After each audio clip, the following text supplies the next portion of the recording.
The rain had been falling over Maplewood County for 3 straight days, the kind that soaks through your soul and makes you question if the sky itself has turned against you. In a small roadside diner at the edge of town, 3 brothers sat at a corner booth, the kind of place where dreams were born over greasy counters and cheap coffee. Jack, the eldest, had always been the businessman. Sharp suits, sharper tongue, and a knack for convincing anyone that his way was the right way. The middle brother, Miles, was all charm and talk, the kind of man who could sell water to a drowning man. And then there was the youngest, Eli Kenton, quiet, focused, and obsessed with one thing: fried chicken. Not just any chicken, the perfect golden, crispy, melt-in-your-mouth kind that made people close their eyes after the first bite.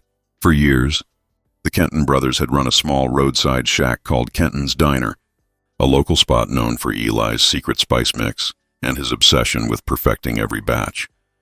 The locals swore by his food. Travelers from neighboring counties stopped just to taste it. People didn't know Eli's name, they just knew that chicken. But business had been tough lately. Jack and Miles wanted to expand. Investors, bigger buildings, franchise dreams.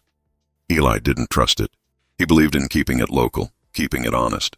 That's where the cracks began. Jack thought small dreams were a waste of time. He wanted to turn the Kenton name into a brand. Shirts, billboards, drive-through chains across America. Miles went along because Jack made it sound glorious. But Eli, the youngest, didn't see glory in it. He saw heart. He saw people. He saw the smell of warm biscuits in the morning, the laughter of families under neon lights, and the stories told over a plate of golden brown chicken. The tension built slowly, like a storm that refuses to break. Until one night, after closing, Eli found the locks changed. Jack and Miles stood outside with blank faces, papers in their hands, lawyers behind them. "It's not personal, Eli," Jack said, not meeting his brother's eyes.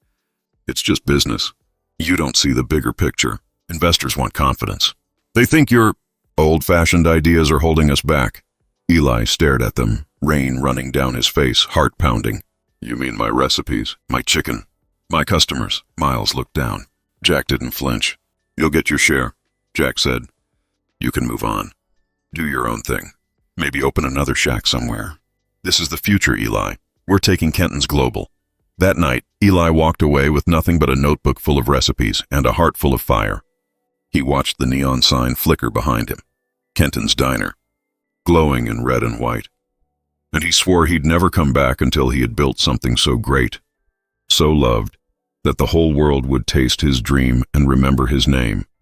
For months, Eli wandered from town to town, taking odd jobs in kitchens, scrubbing grease from grills, learning from cooks who had lived harder lives than him. He studied spices from southern towns, learned the way old grandmothers seasoned their cast iron, watched how oil bubbled when the heat was just right. He learned that perfection came from patience. He wrote everything down, every smell, every taste, every sound of sizzling chicken. Money was tight. Nights were long. Sometimes he slept in his truck behind gas stations, clutching his notebook like a treasure. There were moments when he thought about giving up. But then he'd remember Jack's smirk, Miles's silence, and the sound of that lock clicking shut. That sound haunted him more than any nightmare. After 6 months, Eli found himself in a dusty town called Bridgestone. Population barely 2,000, but filled with good people, truckers, factory workers, families trying to make ends meet. There was an old gas station on the highway edge, abandoned and falling apart. The roof leaked, the sign was broken, and the floor smelled like oil and lost time. To everyone else, it was junk. To Eli, it was destiny. He spent what little money he had left renting the space. He patched the roof himself, painted the walls, built a counter from old wood scraps. He couldn't afford a sign, so he hand-painted one himself, Eli's Fried Chicken. It wasn't fancy. It wasn't glossy, but it was honest. On opening day, not a single person showed up. He sat behind the counter, watching the highway cars blur by, wondering if dreams really did die quietly. Then around sunset, an old man in a dusty blue pickup truck stopped. He walked in, sniffed the air, and said, "You cooked that smell I just followed from half a mile out?" Eli nodded. "Let's see what you got, boy." That first bite changed everything. The old man closed his eyes, chewed slowly, and smiled like he'd just tasted home. "That's real," he said softly. That's what food's supposed to be. The next day, the man came back with his wife. Then his neighbors. Then the whole town. Word spread like wildfire. People drove from nearby towns to taste Eli's chicken. He served every piece with a smile, even when his hands blistered from the fryer. He didn't have much, but he had heart. And that was something no investor could ever buy. But success never comes easy. One morning, he found a letter taped to his door. A cease and desist from Kenton's Diner Corporation. Jack's name was on the letterhead. You are hereby ordered to stop using family recipes or any form of branding connected to the Kenton name. Eli stared at the paper, hands trembling, heart boiling. They'd taken his diner, his name, and now they wanted his dream.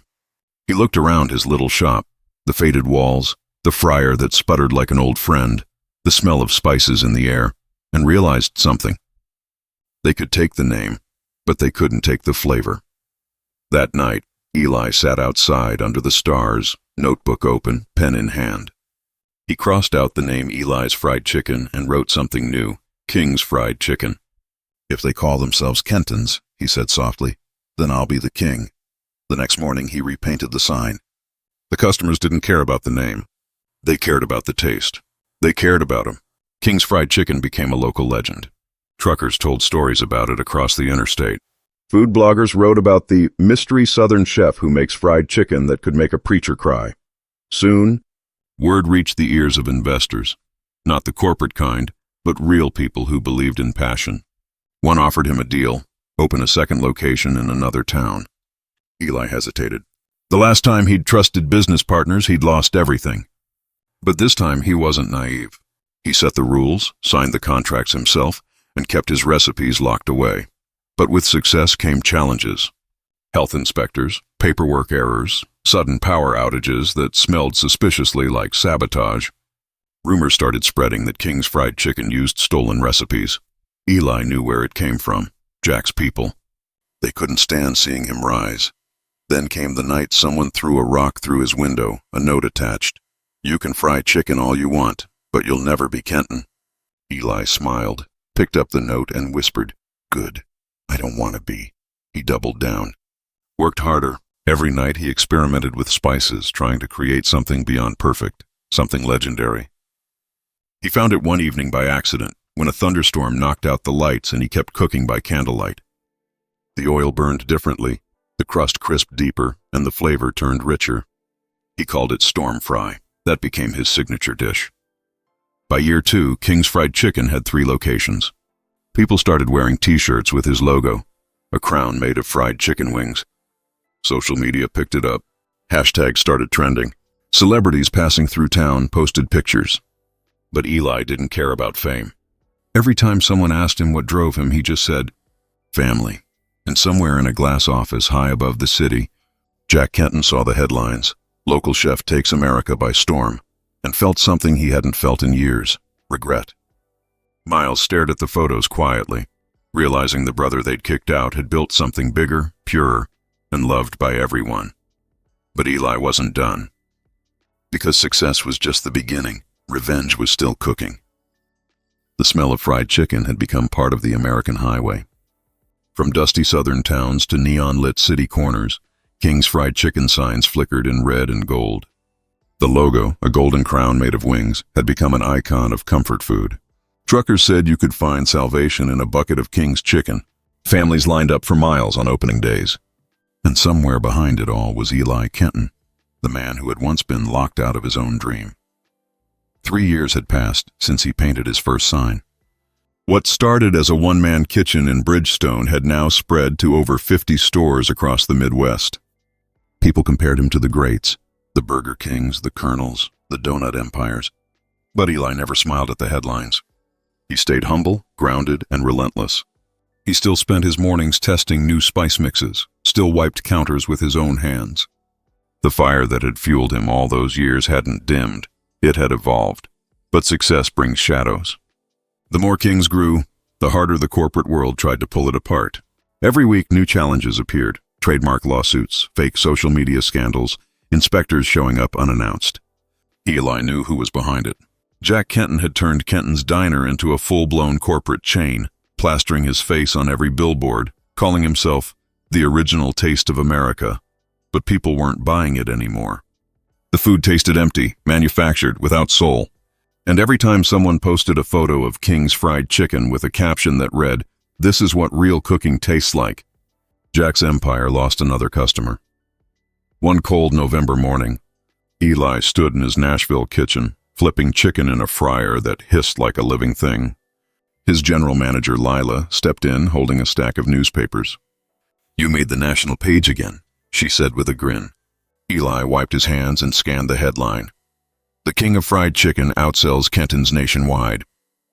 He chuckled quietly. Not out of pride, out of disbelief. "Funny," he said softly. "They said I'd never make it past one shop. But the world had a way of testing people right when they thought they were safe." That week, the government sent him a notice. New health regulations, licensing conflicts, fines in multiple states. It was all too coordinated to be coincidence. Lila slammed the papers on the counter. "They're trying to bury you," she said. "Kenton's lawyers are behind this." "They're paying inspectors to dig up anything they can." Eli nodded slowly. "Let them dig. All they'll find is flavor." But inside he was tired. Tired of fighting ghosts from a past he didn't ask for.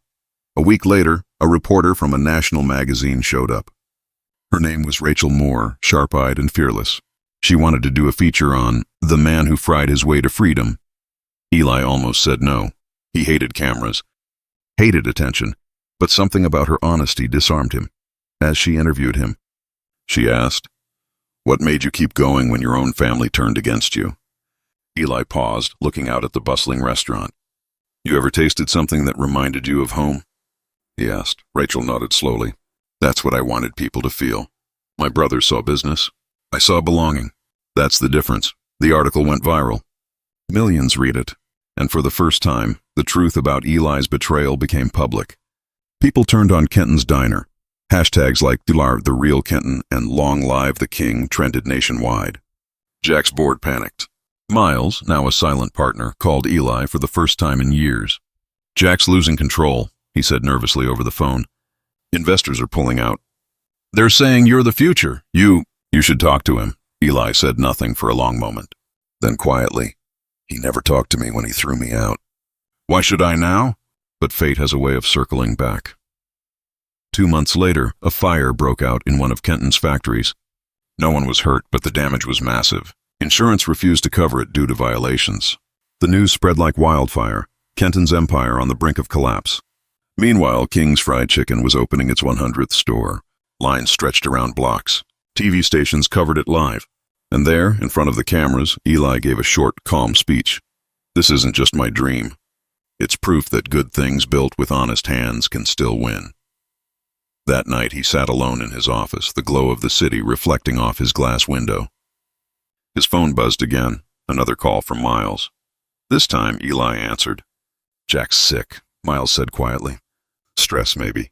He doesn't say much, but he talks about you sometimes. Says he wishes things were different." Eli didn't reply. He stared out at the city lights, the same lights that once felt like stars guiding him. Now they just looked like memories. A few weeks later, Eli decided to take a drive. No entourage, no camera crew, just him and his old pickup, the same one he'd slept in years ago. He drove through the back roads of Kentucky, passing cornfields and fading diners, until he reached Maplewood, the town where it all began. The old Kenton's Diner was still there, though it looked tired now. The sign flickered weakly, paint peeling, and the parking lot empty. Inside, Jack sat alone in a booth, wearing a worn suit and a face lined with regret. Miles was behind the counter, cleaning tables. When Eli walked in, the bell above the door chimed, a sound that froze time. Jack looked up slowly. "Didn't think you'd ever come back here," he said, his voice brittle. Eli sat across from him, silent for a moment. "Neither did I." For a while they said nothing, just the hum of the fridge and the rain tapping against the window. Then Jack sighed. "You built something incredible," he said softly. "I saw the crowds, the smiles. You did what we couldn't." Eli's eyes were calm. "You could have, Jack, if you'd believed in people instead of profit." Jack nodded, shame in his eyes. "I was wrong about a lot of things."